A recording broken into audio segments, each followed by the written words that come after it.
Before Moses became a legend, before seas split and laws were carved in stone, he was marked for death.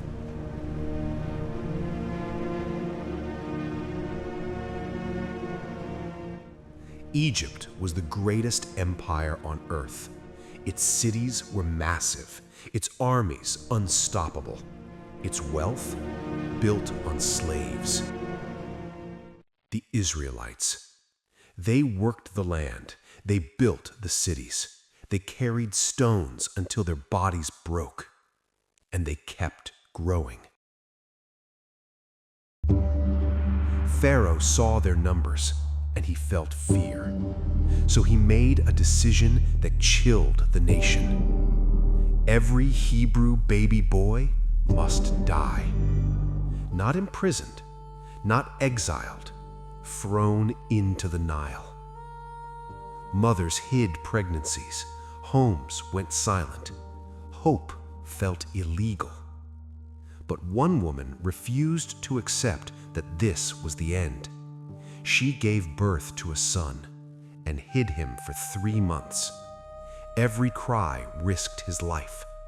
And when she could hide him no longer, she did something unthinkable.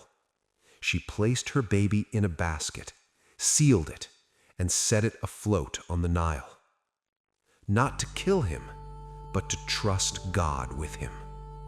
The basket drifted, past danger, past death, straight into the hands of Pharaoh's daughter.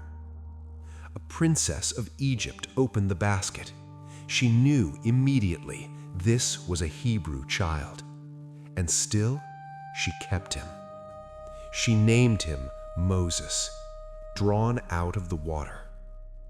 The child sentenced to die by Pharaoh's law was raised in Pharaoh's house.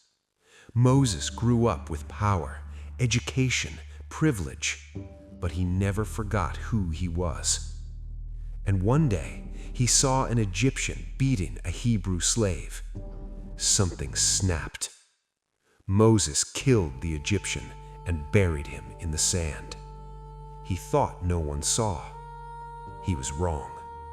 The truth spread. Pharaoh found out, and in one moment, Moses went from prince to fugitive. He ran into the desert.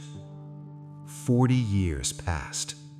40 years of silence, of sand, of sheep. The man raised to rule now walked alone. It looked like failure, but it was preparation. One day, while tending sheep, Moses saw a bush on fire, and it wasn't burning. He stepped closer, and a voice called his name, Moses. The ground beneath him was holy, and God spoke, "You are going back to Egypt." Moses resisted, he doubted, he stuttered. He said he wasn't strong enough, smart enough, brave enough. And God replied with 5 words, "I will be with you." So Moses returned, not with an army, not with weapons, but with a message. He stood before Pharaoh and said what no one dared say, "Let my people go." Pharaoh laughed.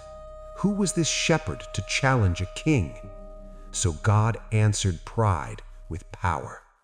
The Nile turned to blood. Frogs covered the land.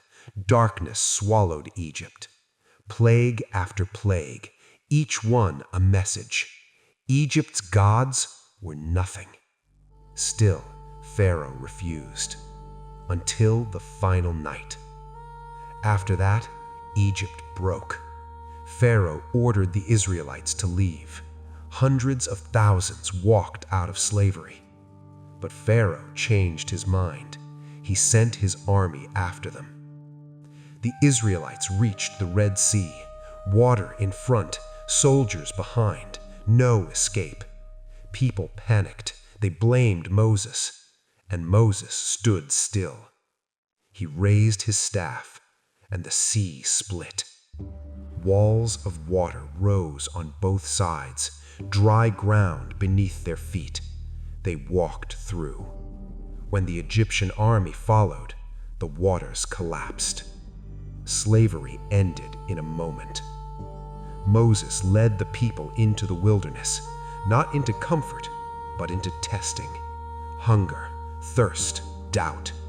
And still, God provided. Bread from heaven, water from stone, fire by night, cloud by day. Moses climbed Mount Sinai alone into thunder and fire, and there God gave the law, not to enslave people, but to teach them how to live free. Moses never entered the promised land himself, but he led a nation to its edge. A child meant to die became a leader who challenged an empire. A fugitive became a lawgiver. A shepherd became the voice of God. Not because he was perfect, but because he answered the call.